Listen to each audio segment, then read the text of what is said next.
بسم اللہ الرحمن الرحیم۔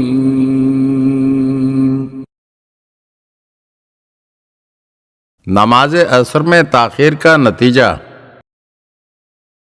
ابو سلام عبدی روایت کرتے ہیں کہ میں امام جعفر صادق علیہ السلام کی خدمت میں حاضر ہوا اور عرض کیا کہ آپ ایسے شخص کے بارے میں کیا فرماتے ہیں جو جان بوجھ کر نماز عصر تاخیر سے ادا کرے؟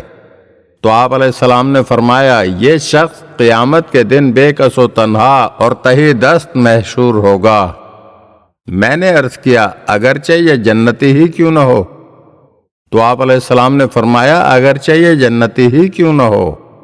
میں نے عرض کیا کہ اس کا جنت میں مقام کیا ہوگا؟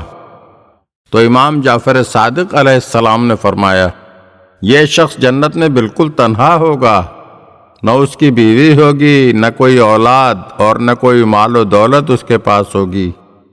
یہ شخص اہل جنت سے التجا کرے گا کہ وہ اس کی کچھ خاطر تواضع کریں، لیکن اس کا وہاں پر کوئی گھر یا ٹھکانہ نہیں ہوگا۔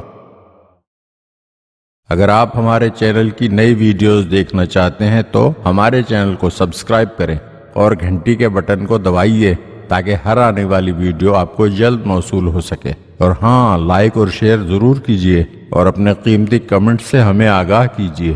شکریہ۔